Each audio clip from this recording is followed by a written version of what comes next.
One of the other big like moments in my comics life was I met Eisner on the street in San Diego one time.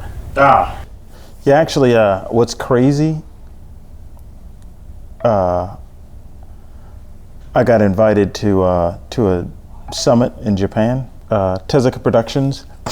You know, they were carrying out like the last wish of Tezuka, which is he wanted to do like a summit with Japanese comic books and other comic book artists all over the world. And what ended up happening was Steen and I went down for breakfast that morning, and we're like, you know, hotel buffet kind of thing, and we walk in and Will Eisner's like, hey.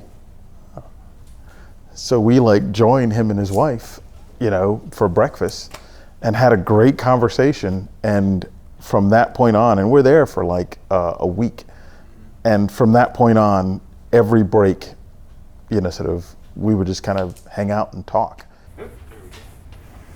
And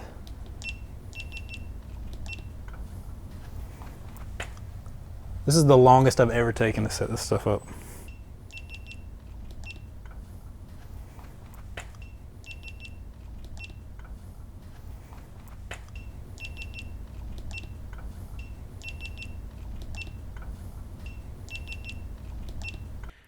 All right.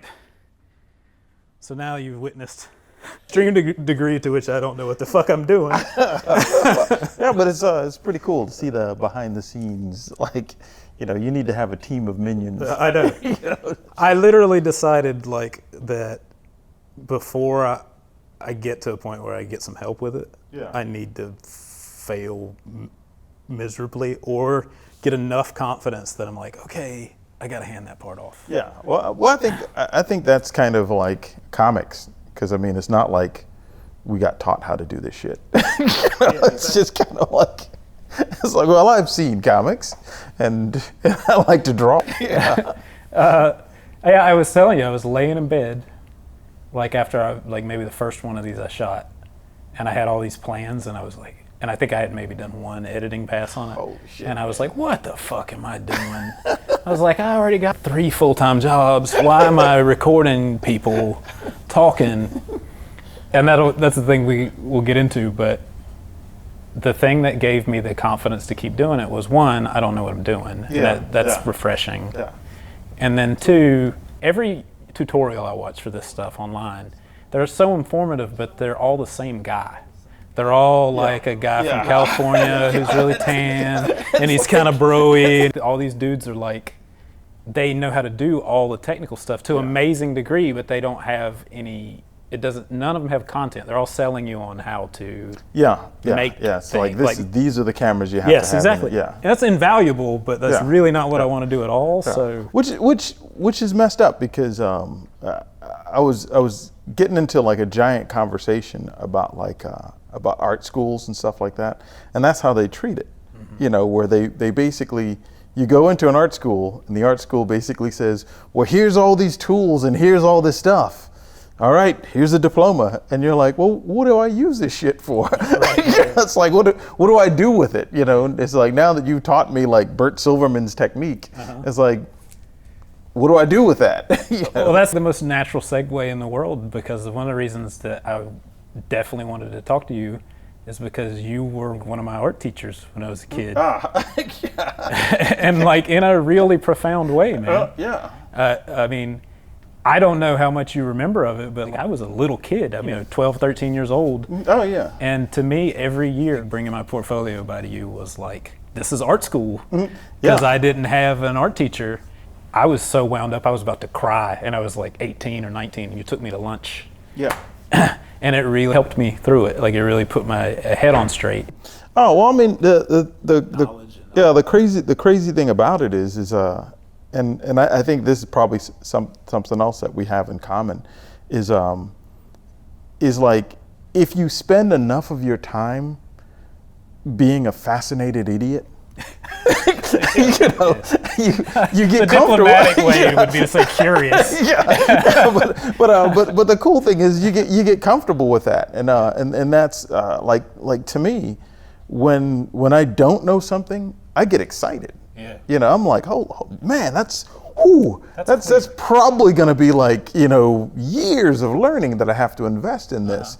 And I get really excited about it. And I think one of the cool things is when you're a storyteller, and I think ultimately all art is storytelling.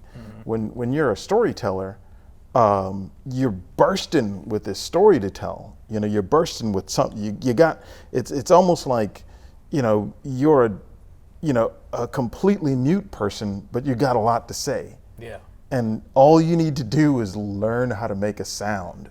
Right. You know, and I think what's really cool is when there are people that want to be comic book artists and comic book writers or creators, and there are people that want to become creators. Yeah, sure. You know, and to me, everyone where I review their portfolio and then they show up again the next year, and then they show up again the next year, I'm like, that person's gonna make it. Without this store and that convention and like you guys coming and giving all your time as pros, I would have never made it because I didn't have anybody around me to, you know, my parents were super, super supportive, but I didn't have, I was from a side of town where you didn't go to art school. You didn't do that sort of thing. Well, and the thing about it is to a certain extent, art school would have been a waste of your time. Maybe. There's a number of us that like sort of started that were my age group, like Bruner and me and you know, tons of guys. And it just sort of becomes like a class even without trying to be a class. Oh yeah. And the cool thing about it is you guys are me. Yeah. You know, because like I you know, I'm like this kid that grew up in South Carolina primarily. I mean, my dad was military, so we hopped around. But most of my growing up was in South Carolina, which is the land that culture and art forgot. Yeah. So like I didn't know another artist. I mean, my brother, but you know, what did he know? Yep. You know, so I wasn't around other artists or anything like that. And when I finally moved to Atlanta to go to art school, I was just massively frustrated because most of what they were trying to teach me, I kind of already knew, and it was clear that I was an idiot, you know, but I was just like, man, I don't know what I'm doing, and you guys aren't even teaching me. So I like got out of that, and I got a job at an illustration studio, and these guys knew what they were doing, you know. So it was like really awesome to walk in, and there were 4 guys there, and I can go into their office and just, you know, hang out over their shoulder and ask questions all day. Probably just listen to them talk too. And just and they were like, you know, real excited to show me stuff, and like I think, you know, without insulting you, like I think neither of us are naturally talented. Oh no, not at all. You know? Not as an artist, I'm not. The yeah. drawing is a thing I had to figure out. Yeah, exactly. So I think one of the things that's cool is because when you're not naturally talented, you actually remember the journey. Yeah, exactly. You know, and you know, I'm like an antique now.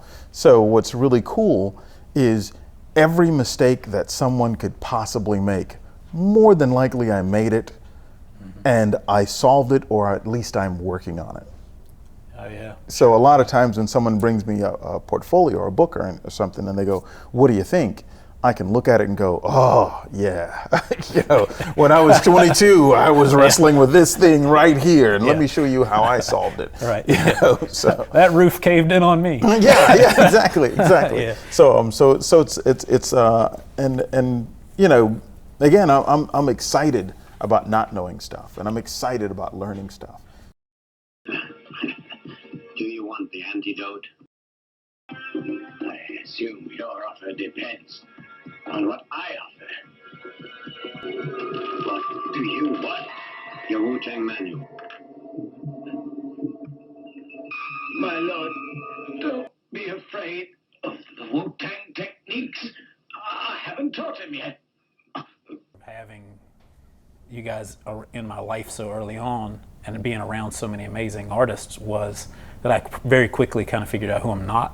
Yeah. Oh yeah. You know. Yeah. And that's kind of one of the things that I'm crazy proud of is none of you guys draw anything like me. So it's not teaching technique, but it's more teaching philosophy. Yeah, and I think that's it's kind of cool because I mean there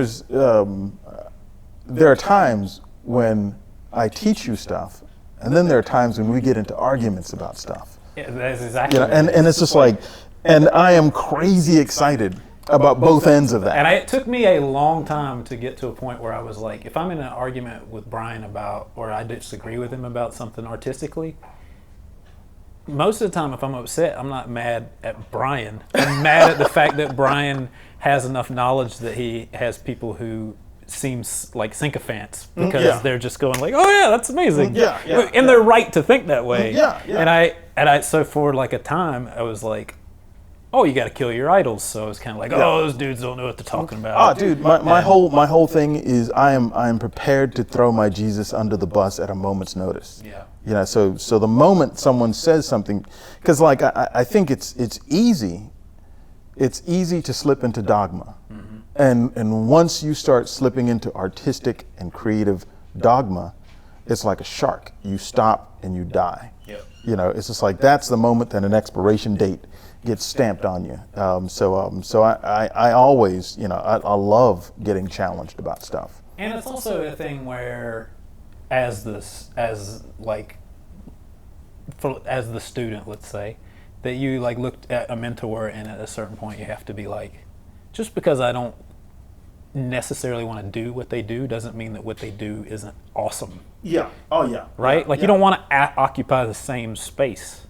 Because that's toxic. And the cool thing is one of the things that I think is awesome is I've taught both you and Brenner stuff, but I've learned from both of you guys. You'll hear or read in interviews, it's like, well, I'm self-taught. And like I always scream bullshit. You know, I've said it before. The second somebody says I'm self-taught, I'm like, no, you're not. You know, I had to take the best teachers available, and I just kind of got lucky that they were good. And they were completely different than who I am. So you pick up pieces from people that you would have never picked up before. You know, like you were trained as an illustrator. I would have never been an illustrator. I would have been an animator or something. But I ended up, or a newspaper cartoonist or something. But I ended up the best available teacher was thankfully a really good one. And that's an illustrator. That's a real tricky thing. Like there are times when people have come to me and I've talked to them the same way I've talked to you, but it doesn't work. You know. Master! It's our secret. Never teach the Wu-Tang.